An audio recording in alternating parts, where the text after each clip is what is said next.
Good morning. It's a brand new week, brand new day. And we got training this week on don't lie to yourself.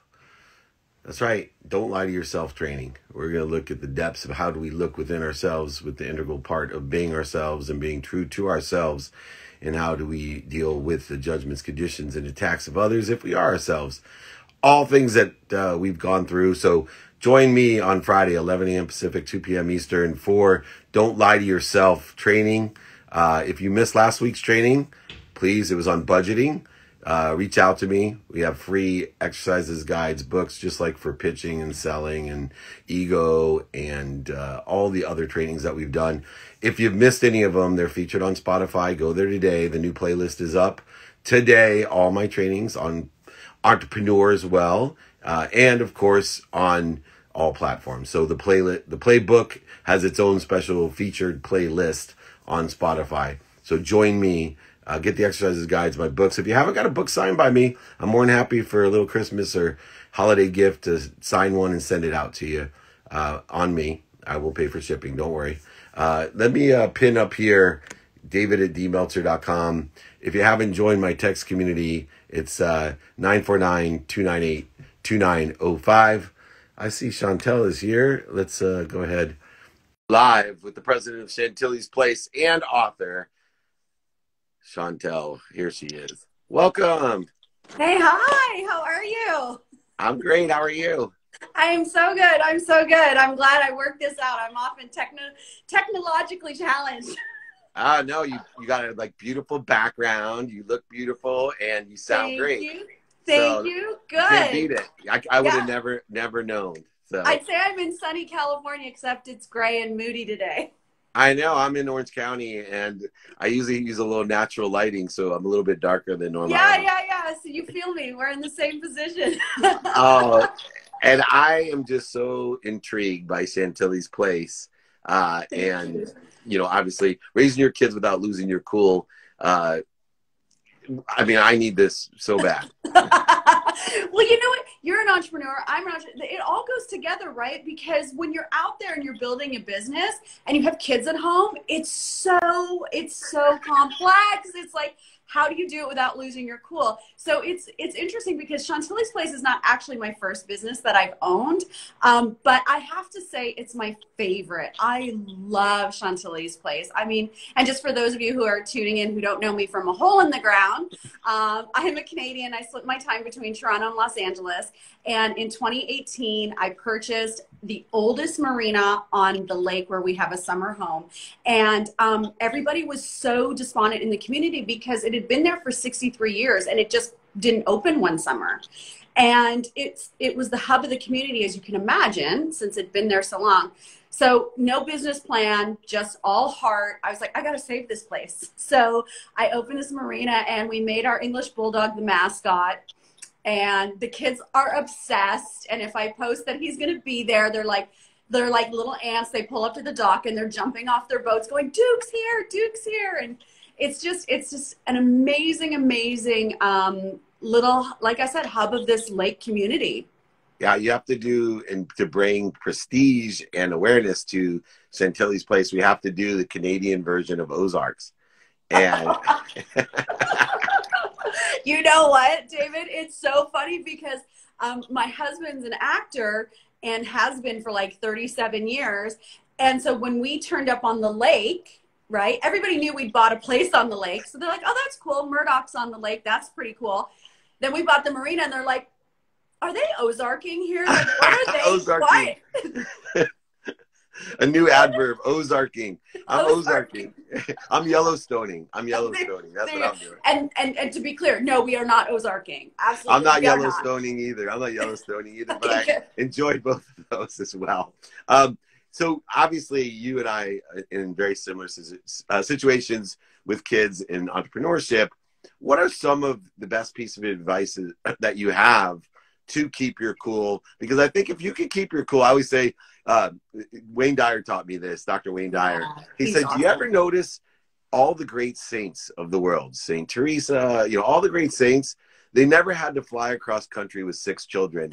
I have a feeling if they had to fly across country with 6 children, by the time they land, they would lose that moniker of saint. And so I say that if you can, I tell my kids, you're polishing my soul. I'm like, it is polishing my soul. I got 3 teenage daughters, a 10-year-old son who's easy, but the 3 teenage daughters, even last night, I was sitting there going, okay, this is interesting. If I can stay cool in this situation, I can stay cool with 1 minute left in the Super Bowl down by 2 touchdowns.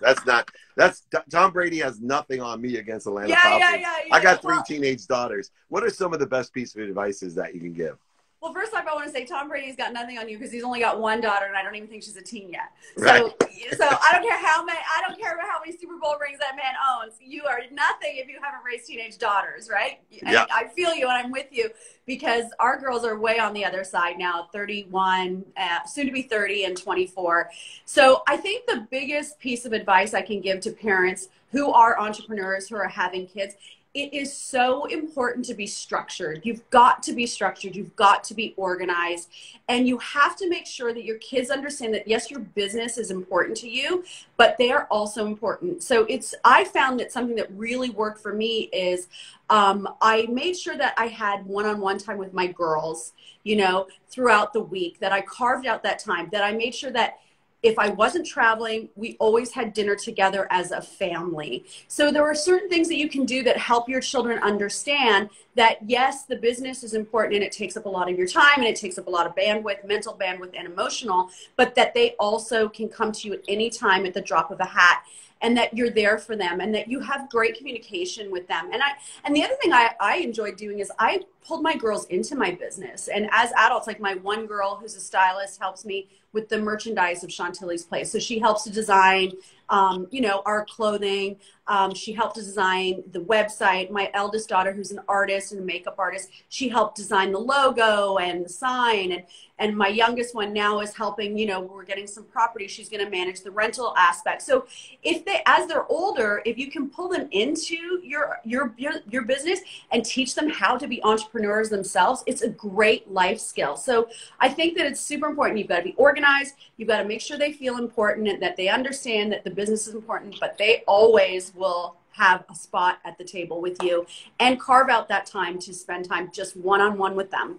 Yeah, you had 2 really great things that I wish I would have learned earlier, because obviously we handled the coolness different. If you look at how old we are, you're actually probably, for the age of your children, my age or older than me. Look how old I look compared to Chantelle. So she obviously she should give anti-aging advice as well, because my girls are 21, 19. So there's a 10-year gap there, which means most likely we're at least the same age, and I look like I'm your dad. So anyway, You look great.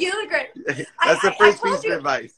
Okay, I told you, I'm married to an actor, so I have a professional ring light. Hey, great help. David invested in one. I just got the beautiful clouds of Orange County today. And then the second one I saw was, I believe I spend a minimum of 2 minutes a day every single day with my children. Every day, just 2 minutes, one-on-one, text, email, FaceTime, or in person. But that constant contact, I think people discount that, whether you're an entrepreneur or not, whether you work or not. I see people at home all day, and they literally don't communicate for 2 minutes a day with their kids. And then here's the most powerful thing, and I just have to share this with you. When we all got older, my mom raised 6 kids. We got older. We sent my mom to get a PhD in education at Columbia. And so she was in a program at Columbia, and she came back. So I asked her, I said, Mom, what's the #1 takeaway? My mom's extraordinary academic, taught all these children. My siblings all went to the Ivy Leagues. I'm the low end of the gene pool academically, but I think you're doing okay. You're doing okay. Yeah, I'm doing okay. And I now speak at all those colleges and universities that rejected me, which is cool. But more importantly, though, I asked her what the #1 takeaway was from the program. And she said, there's one common denominator between kids in Ivy League schools versus other ones of getting into Ivy Leagues. And she said, do you know what that is? I said, economics. I said, the richer kids go. Nope. I said, reading. They were reading more. They had no. She said the #1 common denominator in the high 90s was that kids who go to the Ivy Leagues eat dinner with their family. You know what? I talk about this a lot in my book, Raising Your Kids Without Losing Your Cool, is that it's not enough just to bring them into the world. You have to engage with them. Like, you have to spend time with them. It's the most important thing that you can give your child. Forget fancy clothes, forget expensive cars, expensive houses, expensive family holidays. They don't care about any of that. The only reason they come to care about that stuff is because we put it on them. Like, Yannick and I were poor when we were raising our girls because he was an actor and I wanted to stay at home and raise our children. So, you know, we didn't have any of that until they started to get older. But what we did have was family time, and lots of it. You know what I mean? And that's really fascinating. I didn't know that stat, but it's not shocking to me now that you tell it to me. But yeah, I mean, I say to parents, like, in my book, I talk about, like, so many people are having these home assistants and nannies raising their children who they wouldn't even have dinner with. Oh yeah. I saw in California, I saw some of the wealthiest, most powerful celebrities, athletes, entertainers, billionaires, and millionaires, and they leave their children 200 to 250 days a year with people that they literally have no empowering values at all. They literally are a heartbeat and a pulse to two sets of eyes to make sure they don't run in the street. You know, and some can't communicate in the language, you know, at all of teaching. And so, you know, they will invest more in a car than they will their children. Well, 100%. And we do more research in how we train our dogs and where we'll send our dogs to be trained than we will in who comes into our homes and helps us raise our children. I mean, it takes a village. So why not make that village the kind of village that you want your children to live in? You know what I mean? Like, give them time with people that you respect, that you want to emulate, that matter to you. I mean, it's mind-blowing, but that's a fascinating stat. That's really cool. Well, my girls didn't go to Ivy, and we had dinner together almost every night. That's all right. They probably could have if they wanted to. Yeah, we did everything we could to make them not be artists, and here we are. All three of them are in the arts. Of course. What you resist persists. That's part of your book as well. Anyway, where can they find your book as well as Chantilly's Place? Okay, so Chantilly's Place, you can follow us on Instagram. And right now, I have to say, we're a little dark because we're closed for the season. But please do follow along. We get up to a lot of really cool things. It's Chantilly's Place on Instagram and on Facebook. And we have a website, chantillysplace.com. And it's with an S because my mother spelt my name with an S and not with a C. So don't go looking for Chantilly's Place with a C. I don't know where you'll end up, but it won't be my marina. And I won't. You'll end up in New Orleans. You'll end up in New Orleans with a C. Okay. And then my book, Raising Your Kids Without Losing Your Cool, is available on all the Amazons, Walmart.com. And yeah, you can follow me on Chantelle Buisson on all the social media platforms. And I just started an Instagram Without Losing Your Cool because I'm coming up with some merch and some fun stuff. I'm going to be doing some parenting coaching in the new year. So it's all happening. You're amazing. Thank you for polishing my soul. Enjoy the holiday with the family. You're an icon. And I can't wait till things open up so I can come visit with my family. Good. Bring them all. Bring them all. We will. Thank you so much. Thanks, Take care. Steven. Stay safe. You got it. You too.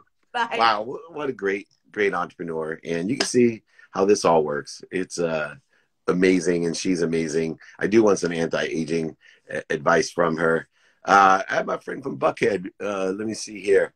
I'm looking at what's going on here. Hoping I don't.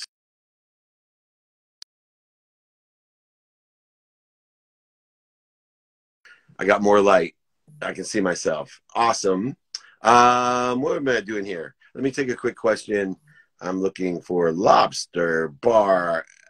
Where are we? Jakey Bake. Are we good? Let me see.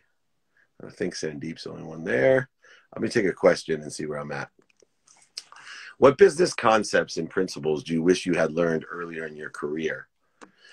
Asking is the number one thing. I wish I would have found people that sit in the situation that I want to be in and asked. So I think I accidentally pinned my lobster person. There we go. Andrea Jimenez, you are welcome to join us. Thank you so much for your patience. There she is. How are you? I'm good. How are you? I just exited for a second. I'm terrific. This is such a treat. Thank you so much for joining me. You are in No, thanks for Buckhead, is being that here. right? Yes, yes, in Atlanta, Yeah, Georgia. I'm the marketing director over at Buckhead Life Restaurant Group. We've got 14 concepts, three down in Florida, which is, what we're logging in through. yeah, Lobster Bar Sea Grill over in Fort Lauderdale. nice. And Yeah. so, in that business, talk about having to pivot or focus in on your Oh, capabilities yeah. that are aligned. What are some of the things that you guys were able to do since you have such a big group that has allowed you to, number one, survive, which I know in your space, a lot of the hospitality people, bars, restaurants, etc., they said, if we could just survive through this, we know that it'll be the roaring 20s on the other side. Uh, Jesus. what have you been able to do for some good ideas for people? Yeah, no, absolutely. So, at the beginning, we shut down entirely. When we were allowed to reopen, we did it with the most caution possible, right? We put ourselves in a customer's perspective and we were like, okay, how do we want to feel when we go out, if we want to go out? So we approached that in that way. Okay, safety regards. Well, if our employees are getting tested as often as possible, that's huge. So we actually implemented a system where all of our employees are tested on a weekly basis, and sometimes even as much as 2 times a week, if we have those resources available. So that's huge. We also, pivoted to outdoor dining. So we have patios in most of our locations. So that's helped tremendously. And, lastly, one of our biggest factors have been takeout. If you're home, I mean, we're all spending a lot more time at home. So, you get bored of cooking for yourself. So why not treat yourself? And we have, great ways to do that. You can order online, contactless delivery, contactless pickup, all of the 9 yards. And it's just about, making our customer feel safe, which is huge, right? So like, how would you feel safe? Like, Right. what does it take for you to come out to one of our restaurants, right? Yeah, well, Um, and you're the first restaurant I've seen that your group that really promotes the testing side. And what made me have a little bit of trepidation having teenage daughters, 21, 19, and 16, was not only seeing who their friends were and what they were doing and where they were working, and then you would hear the stories of what was happening. yeah, And, I felt much more comfortable carrying in or picking up. And even yeah, some restaurants didn't seem too careful about that. And the only reason I do is, for me, I think we always lose the concern of the people who are visiting and working usually are not at risk, right? It's where they go. And I think we've made this thing political. We've made it in a distraction where it's like, if we just would focus in on where are you going in case you've been exposed, we could have, really, helped a lot of the smaller businesses continue to do business without the fears and damage. Now, moving forward, what was your mindset, because it happened so abruptly. yeah. I remember sitting at a baseball game for my 10-year-old and they closed the NBA. And Oh my gosh, that's yeah. when I said, okay, when they This is cut off the serious. games, I said, this is for real. I got to close my Yeah, office. If the NBA is closing, I'm closing my office, yeah. and what was your mindset when you had that, oops, all right, we got to close? Yeah, well, we were all just monitoring it.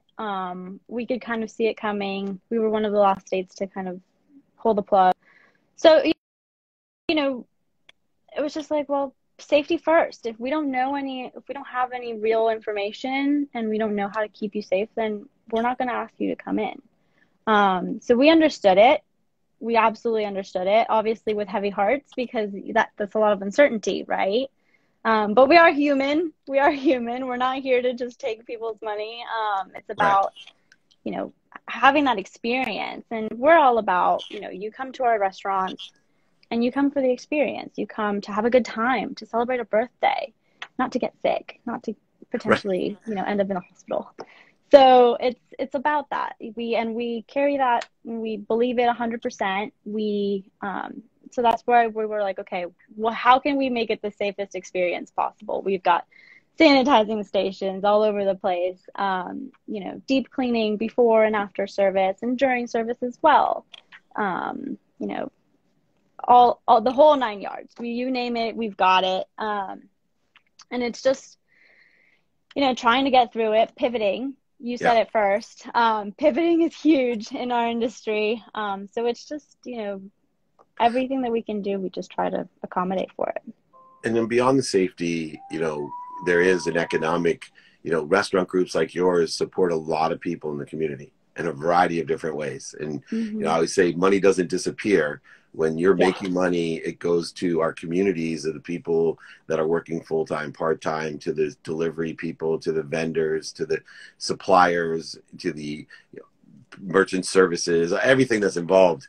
I have learned great lessons of profitability. I coach a lot of restaurant hospitality people, executive coach, group coach, and I've been coaching the profitability model of using digital marketing compared to what we used to do. Have you found any great lessons in the profitability side of things while you were pivoting and changing your business model that you'll carry forward even after the pandemic? Absolutely. We've been, even our marketing approach, we have a lot of print media. We've been doing a lot of different partnerships for a very long time. And, we did have to shift a lot. We found that a lot of people were spending a lot of time in front of their computers. So the whole digital marketing aspect, you said it. I mean, we totally shifted in that regard. As far as business models and whatnot, I think that the biggest thing that's here to stay is takeout.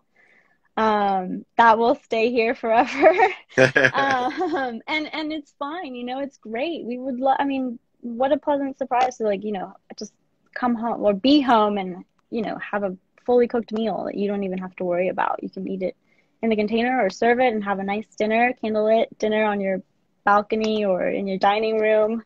Or in your closet, or in your closet. If you're like, exactly. If you're trying to hide from your kids or whatever. So where can people find the locations, the restaurant group itself? Where's the best place to reach out? I know at Lobster Bars EA Grill with an E. That's the Instagram handle. But where else can they find you?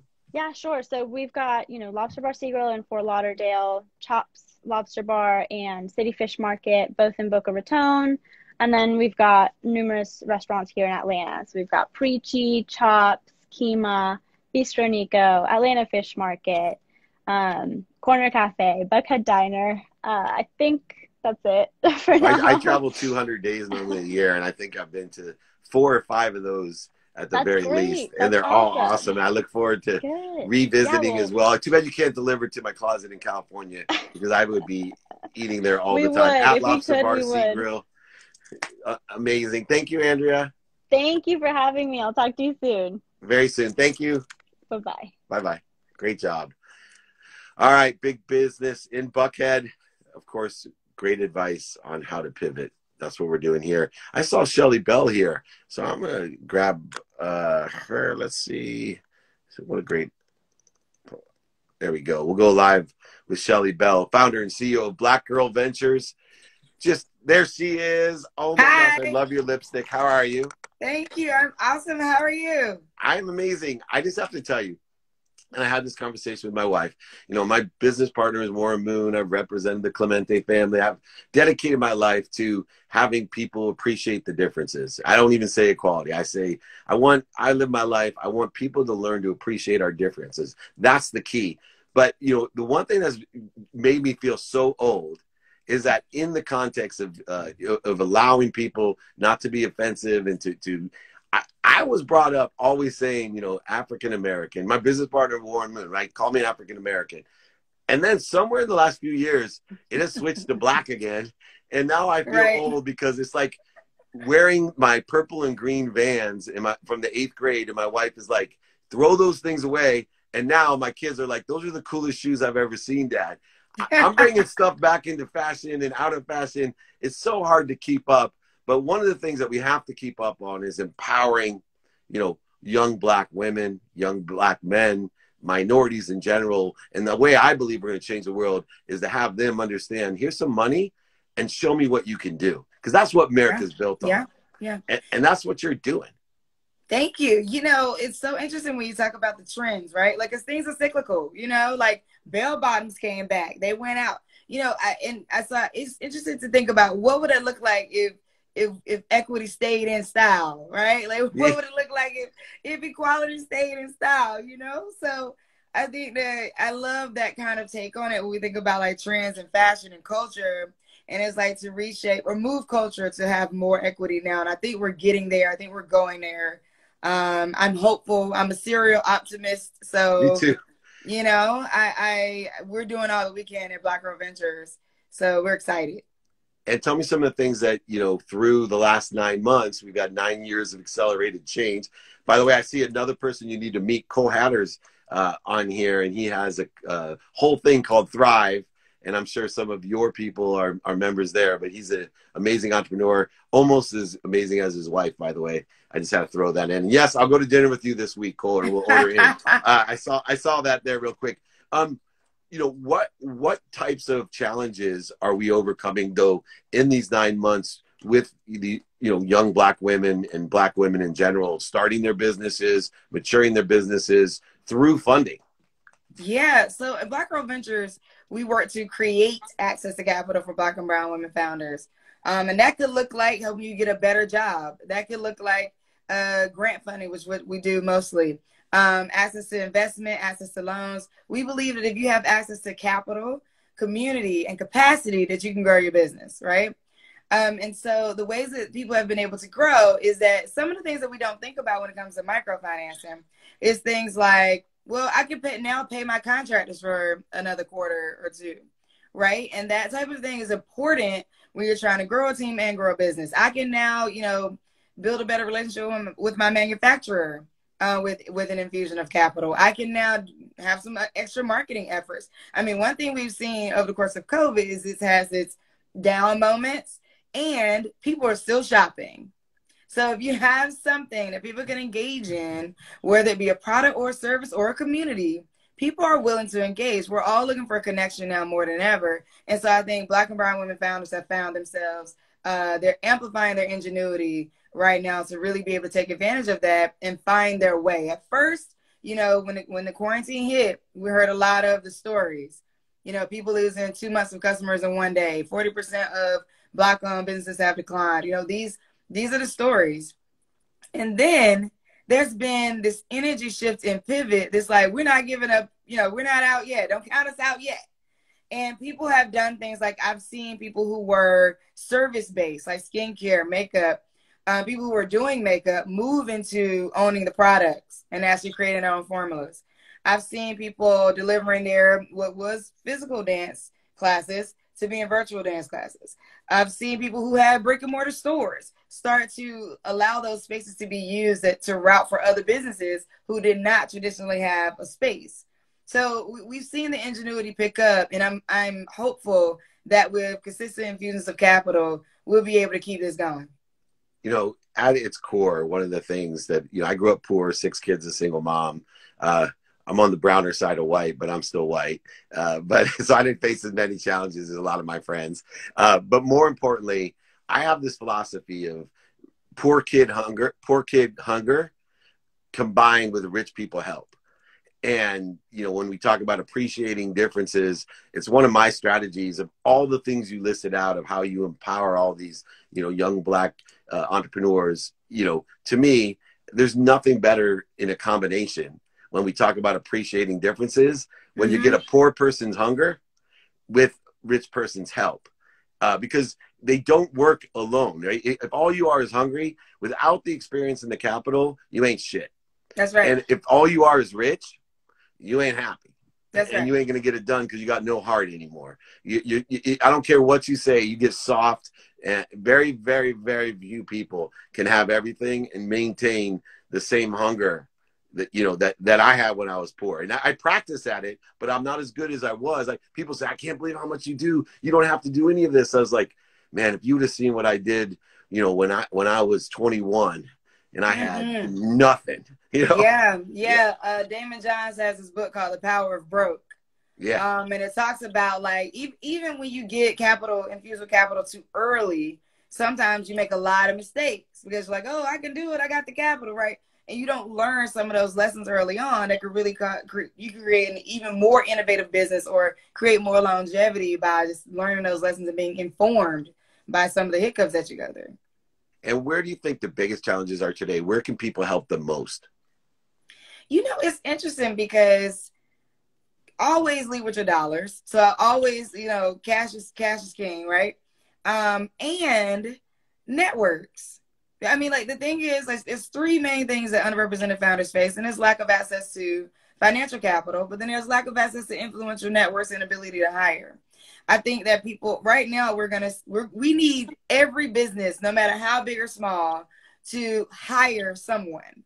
Like, we need infusions of capital going into as many homes across the country as we can, because in order for us to get this economy back up and thrive into a place where the unemployment numbers can go down, we need infusions of capital going into homes to sustain people until the workforce gets back to where people can be in person. And so I think right now, your network, know that even a small move, what you think is a small move to introduce or open a door, could be huge to actually, like, 2 or 3 people entering into a gig, right? Yeah. And we need that right now. It's so important that the gig economy is going to be the thing that lifts us. I truly believe that. And so these micro businesses and the businesses get bigger. These founders need introductions. They need networks of people. Yeah, and that's why we have you on here. And I just got to say, you're a beautiful soul and beautiful woman. I hope that you're a Chargers fan, because we need more blue and gold like you for my Los Angeles Chargers. I was like, oh man, I can put a bolt on her forehead, and we got Supercharger fans. So awesome. You look wonderful. I appreciate it. Now, people can find you at I Am Shelly Bell. Is there other places to go where they can support us? Yeah, go to Black Girl Ventures. So Black Girl Ventures, at Black Girl Ventures on Instagram, blackgirlventures.org online. So yeah, we would love to hear from you. All right, let's get all the rich people out there. Let's help the poor people. Perfect combination, the hunger of the poor with the money of the wealthy, and the experience and connections, like you said. Very important that we open up the networks of people and let us all share and appreciate our differences. You're an amazing woman. I look forward to supporting you guys. Please reach out for whatever I can do to promote, amplify, and draw some more attention to what you're doing, because it's amazing. At Black Girl Ventures, that's amazing, Shelly Bell. Thank you so much. Thank you. Have a great day. You too. Take care. Shelly Bell, you got it. Black Girl Ventures. I'm telling you, that's what's going to change the world. Everybody has to. All tides rise the boats. All tides, right? Here we go. Very good. Team David Meltzer. Training this Friday is Don't Lie to Yourself. All you got to do today, all the trainings are featured on Spotify. There's a playlist called The Playbook on Spotify, on Entrepreneur, The Playbook on every platform, The Playbook. If you haven't downloaded The Playbook, go do so, share with friends. Give me a thumbs up. David@dmeltzer.com if you want my exercises guides. My book's for free. I'll sign it, send it for Christmas or any holiday for you. I'll sign it, send it, and pay for shipping. Merry holidays to you. Join my text community, 949-298-2905. It's pinned right below. David@dmeltzer.com, 949-298-2905, pinned below.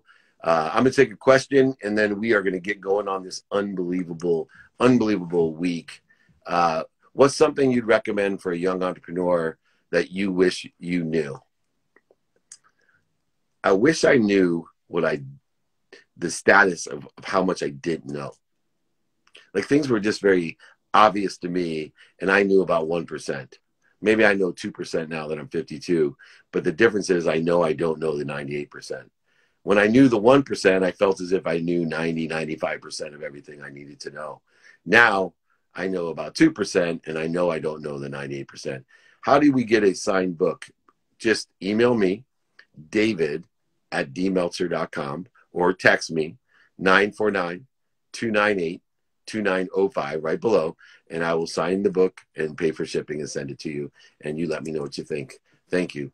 But knowing what I don't know, radical humility, asking for help are all integrated into the same type of thought pattern of humility, radical humility, of being of service, of being connected, allowing things to come through you, to appreciate the differences of all of us. Thank you, thank you, thank you. All right, everyone. Friday's training, Don't Lie to Yourself. 11 a.m. Pacific, 2 p.m. Eastern. Over 20 years, I've been doing free trainings. You can get all the replays on Spotify, featured there. The playbook, they're all featured on Entrepreneur. They're featured on every platform, but specifically, there's a Spotify playlist featured for all my trainings for you. Exercises, guides, books, all for free. David@dmeltzer.com. Remember, most importantly, everyone, be kind to your future self and do good deeds.